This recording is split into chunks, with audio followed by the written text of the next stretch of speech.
Capítulo 3. O equilíbrio prazer-sofrimento.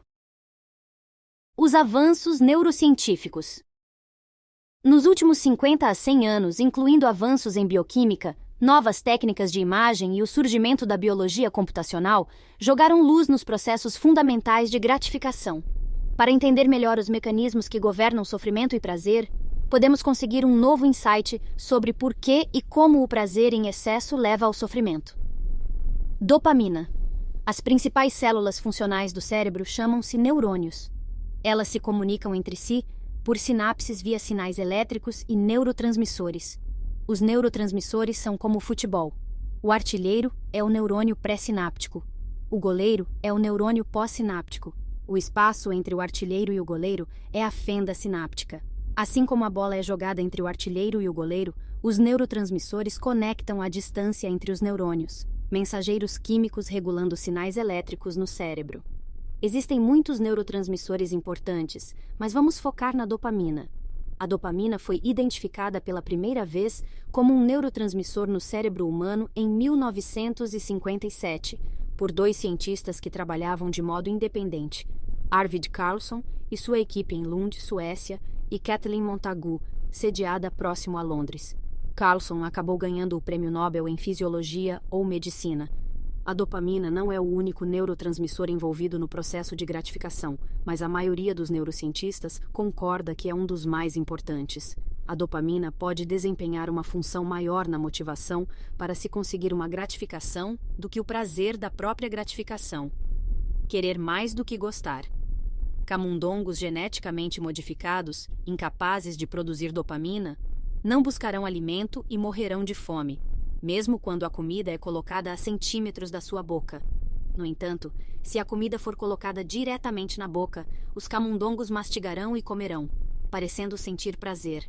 A despeito de discussões sobre as diferenças entre motivação e prazer, a dopamina é usada para avaliar o potencial adictivo de qualquer comportamento ou droga. Quanto mais dopamina uma droga libera no caminho de gratificação do cérebro, um circuito cerebral que liga a área tegmental ventral, o núcleo accumbens e o córtex pré-frontal, e quanto mais rápido ela libera dopamina, mais adictiva é a droga. Circuito de gratificação da dopamina no cérebro. Isso não quer dizer que as substâncias de alta dopamina contenham literalmente dopamina. Em vez disso, elas disparam a liberação de dopamina em nosso circuito de recompensa do cérebro. Para um rato confinado, o chocolate aumenta em 55% a liberação basal de dopamina no cérebro, o sexo em 100%, a nicotina em 150% e a cocaína em 225%. A anfetamina, ingrediente ativo em drogas ilícitas como speed, ice e shabu, bem como em medicamentos usados para tratar transtorno do déficit de atenção, aumenta em 1000% a liberação de dopamina. Por esse cálculo, a dose de um cachimbo de metanfetamina equivale a 10 orgasmos. O prazer e o sofrimento são colocalizados. Somando-se à descoberta da dopamina, os neurocientistas verificaram que o prazer e o sofrimento são processados em regiões sobrepostas do cérebro e trabalham via um mecanismo de processo oponente. Outra maneira de dizer isso é que o prazer e o sofrimento funcionam como uma balança. Imagine que nosso cérebro contenha uma balança com um ponto de apoio no centro. Quando não há nada na balança, ela fica nivelada com o chão. Quando sentimos prazer, a dopamina é liberada em nosso circuito de recompensa e a balança inclina-se para o lado do prazer. Quanto mais ela se inclina e quanto mais rápido, mais prazer sentimos. Mas aqui está o importante sobre a balança. Ela quer permanecer nivelada, ou seja, em equilíbrio. Ela não quer ficar inclinada por muito tempo para um lado ou outro. Sendo assim, sempre que a balança se inclina em direção ao prazer, mecanismos autorreguladores poderosos entram em ação para nivelá-la novamente. Esses mecanismos autorreguladores não exigem um pensamento consciente nem um ato de vontade. Eles simplesmente acontecem, como um reflexo, tendo a imaginar esse sistema autorregulador como pequenos gremlins pulando no lado do sofrimento da balança, para compensar o peso no lado do prazer. Os gremlins representam o trabalho da homeostase, a tendência de qualquer sistema vivo a manter uma estabilidade fisiológica. Depois que a balança está nivelada, ela continua a se inclinar numa força igual e oposta para o lado do sofrimento. Na década de 1970, os cientistas sociais Richard Solomon e John Corbett chamaram essa relação recíproca entre prazer e sofrimento de teoria do processo oponente.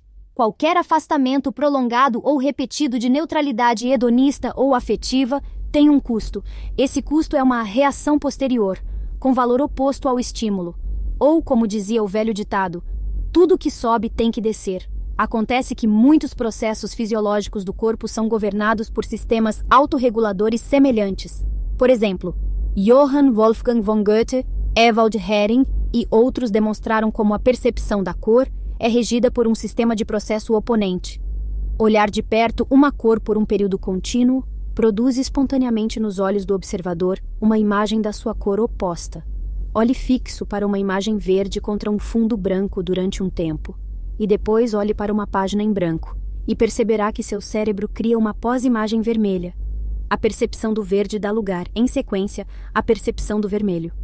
Quando o verde está ativado, o vermelho não pode estar, e vice-versa. Tolerância, neuroadaptação.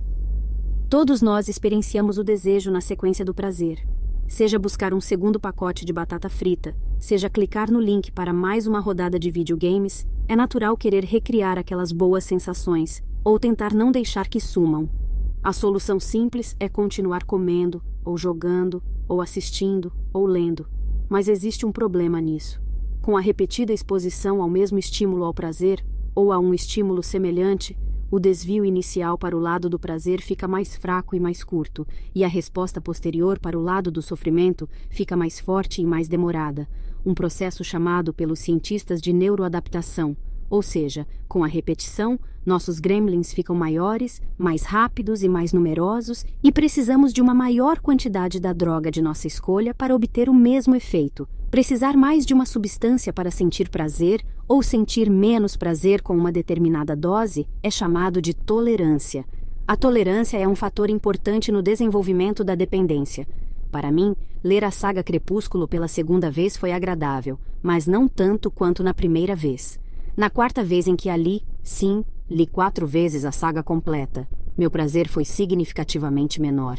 A releitura nunca se igualou àquele primeiro ciclo. Além disso, a cada vez que a li, passei a ter uma sensação maior de insatisfação e um desejo mais forte de recuperar a sensação que tive ao lê-la pela primeira vez. Conforme fiquei tolerante a Crepúsculo, fui forçada a procurar formas novas e mais potentes da mesma droga para tentar recuperar aquela sensação inicial. Com o uso prolongado de drogas mais fortes, o equilíbrio entre o prazer e o sofrimento acaba pesando para o lado do sofrimento. Nosso ponto de ajuste hedônico, prazer, muda, conforme nossa capacidade de vivenciar prazer diminui e nossa vulnerabilidade ao sofrimento sobe. Imagine os gremlins acampados no lado do sofrimento da balança, com barracas, colchões infláveis e churrasqueiras portáteis a reboque. Fiquei bem mais atenta a esse efeito das substâncias adictivas de alta dopamina no caminho de recompensa do cérebro no início dos anos 2000, quando comecei a atender mais pacientes que vinham ao consultório sob um tratamento, a longo prazo, de altas doses de opioide, pense em oxicodona, hidrocodona, morfina, fentanil, para dor crônica. Apesar da alta dosagem desses medicamentos e do uso prolongado, a dor dos pacientes só tinha piorado com o tempo. Por quê? Porque a exposição a opioides tinha feito com que o cérebro reprogramasse o equilíbrio prazer-sofrimento para o lado do sofrimento. Agora sua dor original estava pior. E eles tinham novas dores em partes do corpo que não costumavam doer. Esse fenômeno, amplamente observado e verificado em estudos de animais, passou a ser chamado de hiperalgesia induzida por opioides. Algesia, do grego algesis, significa sensibilidade à dor. Além disso, quando esses pacientes diminuíam gradativamente os opioides, muitos deles experimentavam melhora na dor. A neurocientista Nora Volkow e seus colegas demonstraram que o consumo pesado e prolongado de substâncias de alta dopamina acaba levando a um estado de déficit de dopamina. Como a doutora Volkow e seus colegas escreveram, a diminuição de receptores DA-D2 nos dependentes de droga, acoplada à diminuição da liberação de DA, resultaria numa sensibilidade reduzida de circuitos compensatórios para a estimulação de recompensas naturais. Uma vez que isto acontece, nada continua parecendo bom. Colocando de outra maneira, Os jogadores do Time Dopamina pegam suas bolas, suas chuteiras e vão para casa. Efeitos da adicção nos receptores de dopamina. Nos cerca de 2 anos em que consumi compulsivamente romances baratos, acabei chegando a um ponto em que não conseguia achar um livro de que gostasse. Era como se eu tivesse esgotado meu centro de prazer na leitura de romances, e nenhum livro conseguisse revivê-lo. O paradoxo é que o hedonismo, a busca pelo prazer por si só, leva à anedonia, a incapacidade de desfrutar qualquer tipo de prazer. Ler sempre tinha sido minha principal fonte de prazer e fuga, então foi um choque e uma tristeza quando isso parou de funcionar. Mesmo assim, foi difícil parar. Meus pacientes com dependência descrevem que chegam a um ponto em que a droga deixa de fazer efeito. Já não conseguem ficar surtados. Ainda assim, se não tomam a droga, sentem-se miseráveis. Os sintomas universais de retirada de qualquer substância que cause dependência são ansiedade, irritabilidade, insônia e disforia. Uma balança de prazer-sofrimento inclinada para o lado do sofrimento é o que leva as pessoas a terem recaídas, mesmo depois de terem mantido períodos de abstinência. Quando nossa balança está inclinada para o lado do sofrimento, desejamos nossa droga só para nos sentirmos normais, uma balança nivelada. O neurocientista George Koob chama esse fenômeno de recaída levada pela disforia, no qual a retomada do uso é levada não pela busca do prazer, mas pelo desejo de aliviar o sofrimento físico e psicológico de uma retirada prolongada.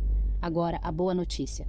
Se esperarmos tempo suficiente, nosso cérebro, geralmente, se readapta à ausência da droga e restabelecemos nossa homeostase basal.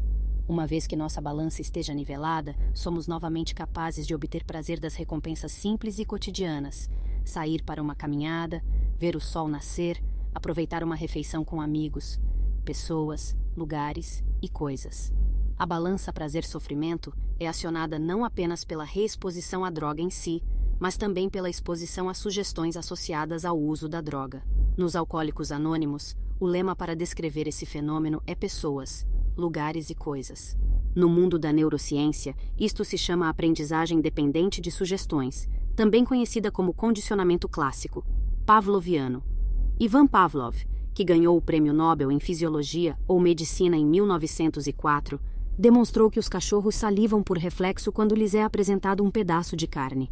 Quando a apresentação da carne é consistentemente acompanhada pelo som de uma campainha, os cachorros salivam ao ouvir a campainha, mesmo que nenhuma carne esteja imediatamente acessível. A interpretação é de que os cachorros aprenderam a associar o pedaço de carne, uma recompensa natural, a campainha, uma sugestão condicionada. E no cérebro, o que está acontecendo? Com a inserção de uma sonda de detecção no cérebro de um rato, os neurocientistas demonstraram que a dopamina é liberada no cérebro em reação à sugestão condicionada, como uma campainha, um metrônomo, um facho de luz, bem antes de a própria recompensa ser ingerida, por exemplo, uma carreira de cocaína. O pico de dopamina pré-recompensa, em resposta à sugestão condicionada, explica o prazer antecipado que sentimos quando sabemos que virão coisas boas. Níveis de dopamina, antecipação e desejo. Logo depois da sugestão condicionada, a descarga de dopamina no cérebro diminui, não apenas para níveis básicos. O cérebro tem um nível tônico de disparo de dopamina mesmo na ausência de recompensas, mas abaixo do nível básico. Esse estado transitório de déficit mínimo de dopamina é o que nos motiva a buscar nossa gratificação. Os níveis de dopamina abaixo da linha de base levam ao anseio. O anseio resulta numa atividade intencional para a obtenção da droga. Meu colega Rob Malenka, um neurocientista muito respeitado, me disse uma vez que, à medida do quanto um animal de laboratório está dependente, resume-se a quanto aquele animal está disposto a se esforçar para obter sua droga, pressionando uma alavanca, andando por um labirinto, subindo uma rampa. Descobri que o mesmo se aplica aos seres humanos, sem mencionar que todo o ciclo de antecipação e desejo pode ocorrer fora do limite do estado consciente. Depois que conseguimos a recompensa esperada, a descarga de dopamina no cérebro aumenta bem acima da linha básica tônica. Mas se a recompensa que esperamos não se materializa, os níveis de dopamina caem bem abaixo da linha básica, o que equivale a dizer, se conseguimos a recompensa esperada, podemos conseguir um pico ainda maior. Se não conseguimos a recompensa esperada, vivenciamos uma queda ainda maior. Níveis de dopamina, antecipação e desejo. Todos nós vivenciamos a decepção de expectativas não cumpridas. Para começo de conversa, uma recompensa esperada que não se materializa é pior do que uma recompensa nunca prevista. Como é que o desejo induzido pela sugestão se traduz em nossa balança prazer-sofrimento? A balança inclina-se para o lado do prazer, um mini pico de dopamina em antecipação a uma recompensa futura, imediatamente seguida por uma inclinação para o lado do sofrimento, um mini déficit de dopamina. Após a sugestão, o déficit de dopamina é um anseio e leva ao comportamento que busca a droga. Na década passada, foram feitos avanços significativos no entendimento da causa biológica do jogo de azar patológico, levando à reclassificação dos seus transtornos na 5ª edição do Manual de Diagnóstico e Estatístico de Transtornos Mentais, DSM-5, como transtornos de dependência. Estudos indicam que a liberação de dopamina resultante dos jogos de azar se vincula à imprevisibilidade da entrega de recompensa, tanto quanto à própria recompensa final, frequentemente monetária. A motivação para jogar baseia-se amplamente na impossibilidade de se prever a ocorrência de gratificação, mais do que no ganho financeiro. Num estudo de 2010, Jacob Linnet e seus colegas mediram a liberação de dopamina em pessoas dependentes de jogos de azar e nas que tinham controles saudáveis ao ganhar e perder dinheiro. Não houve diferenças distintas entre os dois grupos quando ganhavam dinheiro. No entanto, em comparação ao grupo controle, os jogadores patológicos apresentaram um marcante aumento nos níveis de dopamina quando perdiam dinheiro. A quantidade de dopamina liberada no caminho da recompensa estava no seu mais alto grau quando a probabilidade de perder e ganhar era quase idêntica a 50%, representando uma incerteza máxima. O transtorno dos jogos de azar evidencia a distinção sutil entre antecipação de recompensa, liberação de dopamina antes da recompensa, e reação à recompensa, liberação de dopamina depois ou durante a recompensa. Meus pacientes com dependência a jogos de azar contam que, enquanto jogam, uma parte deles quer perder. Quanto mais eles perdem, mais forte a necessidade de continuar jogando e mais forte a adrenalina quando ganham, fenômeno descrito como perseguição da perda. Desconfio que algo semelhante acontece com os aplicativos de redes sociais, onde a reação dos outros é tão caprichosa e imprevisível que a incerteza de ganhar like, ou algo equivalente, é tão reforçadora quanto o próprio like. O cérebro codifica memórias de longo prazo de recompensa e as sugestões que lhe estão associadas, mudando o formato e o tamanho dos neurônios que produzem dopamina. Por exemplo, os dendritos, prolongamentos do neurônio, tornam-se mais compridos e mais numerosos em resposta a recompensas de alta dopamina. Esse processo é chamado de plasticidade dependente da experiência. Essas mudanças no cérebro podem durar uma vida e persistem muito tempo depois de a droga já não estar disponível.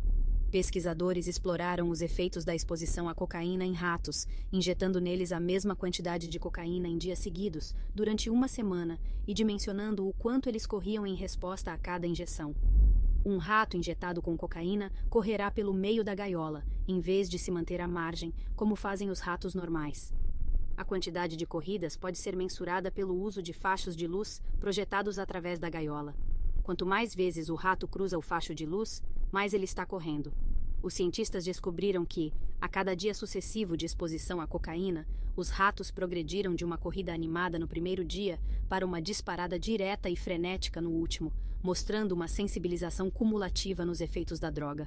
Uma vez que os pesquisadores pararam de administrar cocaína, os ratos pararam de correr. 1 ano depois, uma verdadeira eternidade para um rato, os cientistas reinjetaram os ratos com cocaína uma vez mais, e eles saíram correndo imediatamente, como tinha acontecido no último dia do experimento original.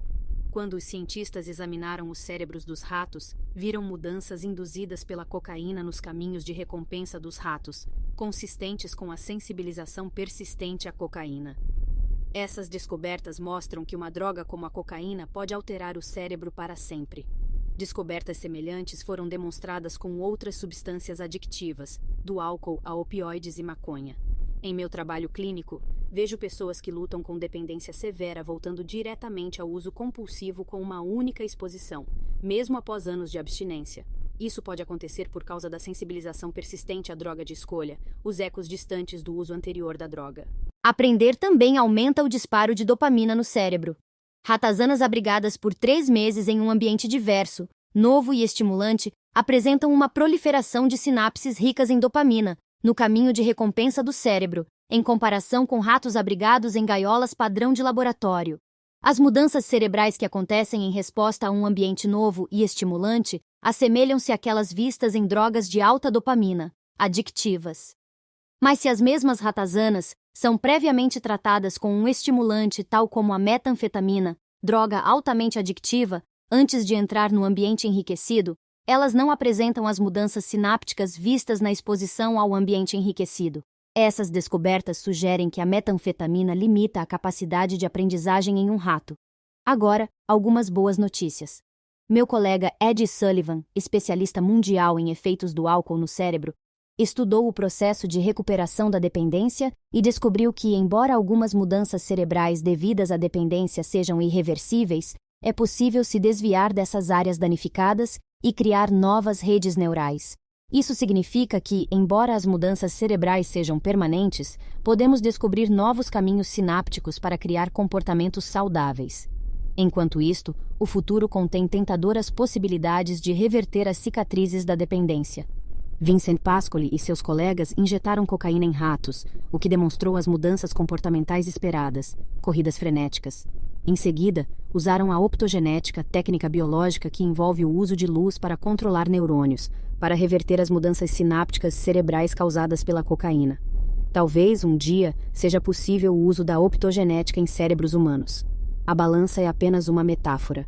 Na vida real, o prazer e o sofrimento são mais complexos do que o funcionamento de uma balança. O que é agradável para uma pessoa pode não ser para outra. Cada pessoa tem sua droga de escolha. O prazer e o sofrimento podem ocorrer simultaneamente. Por exemplo, podemos sentir tanto um quanto o outro ao comer um prato apimentado. Nem todos começam com uma balança nivelada.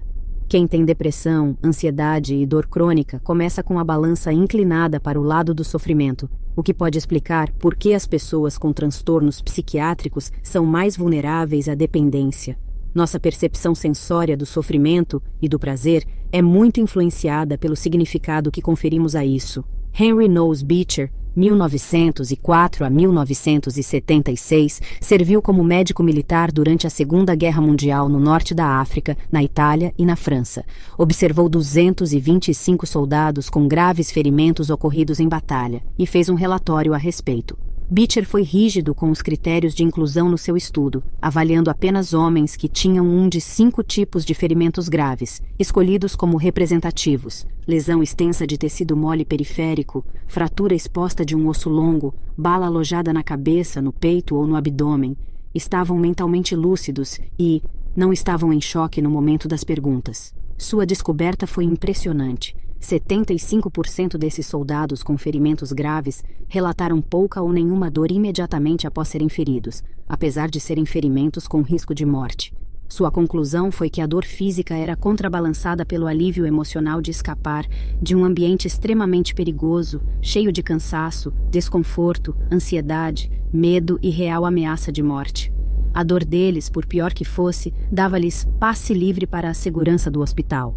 Por outro lado, um relato no British Medical Journal, publicado em 1995, detalha o caso de um operário de construção de 29 anos que entrou no pronto atendimento depois de cair de pé sobre um prego de 15 centímetros que apontava para fora da parte de cima da sua bota, depois de penetrar o couro, a carne e os ossos.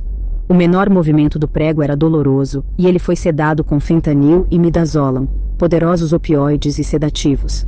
Mas quando o prego foi puxado para fora, por debaixo, e a bota removida, ficou claro que o prego tinha penetrado entre os dedos. O pé estava totalmente incólume.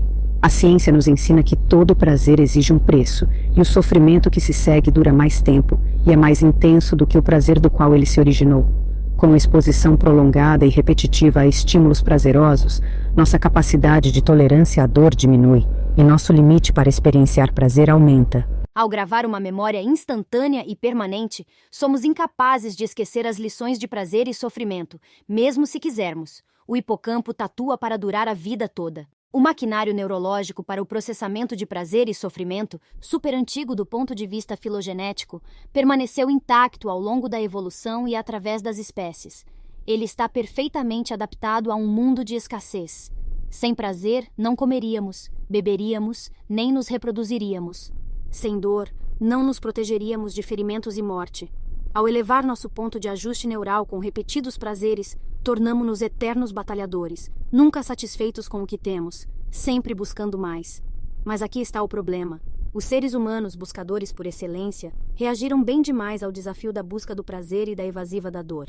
O resultado é que transformamos o mundo de um lugar de escassez em um lugar de abundância excessiva. Nossos cérebros não evoluíram para esse mundo de fartura. Como disse o Dr. Tom Finucane, que estuda diabetes no contexto da alimentação sedentária crônica, somos cactos em uma floresta tropical. E como cactos adaptados a um clima árido, estamos nos afogando em dopamina. O efeito bruto é que agora precisamos de mais recompensa para sentir prazer e suportamos menos danos para sentir dor. Esta recalibração ocorre não apenas no nível individual, mas também no nível das nações. O que pede o questionamento? Como sobreviver e nos desenvolver nesse novo ecossistema? Como educar as crianças? Que novas maneiras de pensar e agir serão necessárias para nós, cidadãos do século? Ninguém melhor para nos ensinar como evitar o hiperconsumo compulsivo do que os mais vulneráveis a ele, os que lutam com a dependência. Evitados há milênios através das culturas, como réprobos, parasitas e propagadores de depravação moral, os dependentes desenvolveram um conhecimento perfeitamente adequado à época em que vivemos. O que se segue são lições de recuperação para um mundo saturado de recompensas. Se você deseja se aprofundar ainda mais no tema, considere comprar o livro físico com um desconto especial no link na descrição. Até o próximo capítulo!